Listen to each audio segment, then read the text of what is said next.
Hey guys, just bringing you up on a little update on the computer build for the evil Johnny 5. Now it's not a one-to-one replica of Johnny 5. Some of you may know what it is. It's a robot from the movie Short Circuit. I think there was like 2, maybe 3. I know there's definitely 2 videos or movies of it. Started off in 1982, 1986, somewhere in that area. Anyways, I'm going to bring into some of the things I did before I left, and then I'll show you what I just recently did. So let's drop this down, spin this around. I'm not going to edit this video just because I'm still getting over the flu, and I don't want to. So take it for what it is. Alright, so this is the head of the robot.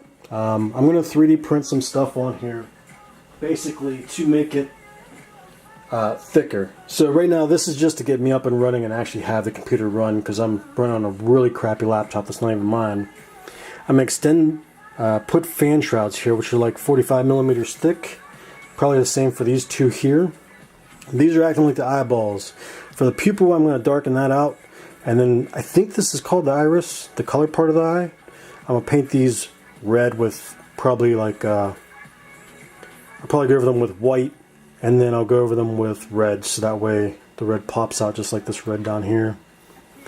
And then these will be outset, and these will be outset to give the head more girth, and just look more like a head. And then I'm going to 3D print a lot of that stuff.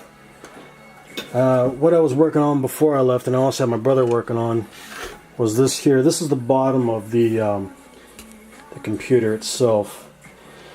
So we got our Seasonic 850 watt Focus Gold Plus power supply. I used a Dremel to cut out all this, and then I went back with the Dremel and shaped it with the sanding disc thing. I had my brother do this, and it didn't come out as well, but I sure as shit didn't want to do it, and he was willing to, so had him. He basically burnt this out with an old soldering iron, and then I came back through and dremeled it with the sander bit to get it looking better. But basically this will be hanging this way. This will be blowing up air. Whenever this needs cooled, it'll turn on and kick air out. Not really worried about the circulation of hot air, because Seasonic's pretty good about their power supplies not really getting all that hot. Then what I was working on today, and I literally couldn't finish just because I got so dizzy from just getting over the flu, was the last portion here. So this is my GPU sliding bracket. It doesn't need to be really mounted in very hard, but basically what it is, it's a bar like this. I cut both of these from the same 1-inch stock. And if you're not sure what the rest of this build is, like this bar here, that's T-slotted extruded aluminum. This is what it looks like on the inside. So I cut this so it fits in there like that. As you can see, without even touching it. It's heavy, but it sits in there perfectly. And I got 2 holes drilled here. One's for the AverMidi Live Gamer HD. They got a newer card out if you're looking to buy one, which is better than this one. But this one's still a really good card. It's just the one that I personally own. So that holds the top portion of the GPU bracket or whatever else, like you normally would have in your computer.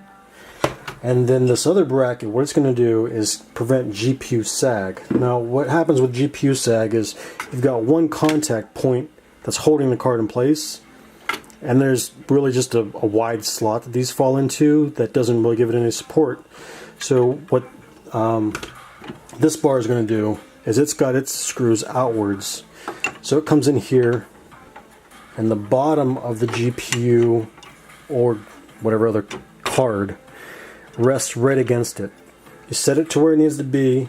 You take this piece here, slap it on there, bolt it down, and then it holds it in place, so no matter if it's down or up or wherever else, there's no sag. I'm not going to have sag because this is actually the top of my computer with all the I/O ports popping upwards. And then this guy is going to be the neck of the robot. and then that radiator that you saw earlier is going to be above here. Then I got some of these camera things here. So this part here, I need to cut this down, but essentially this is going to slide down into this bar here. Let me try and get backed up a little bit. It's going to kind of look like this. So think of your collarbone right up and into here. I don't know if I'm in the shot, but it comes up like this basically. Let me try and get this little... That's kind of what your collarbone would do. I had this situated where it looked better before, but one will come here, one will come over here, and that'll be the base plate for this neck. It'll come and connect. Basically, maybe I had it more like this. I don't remember.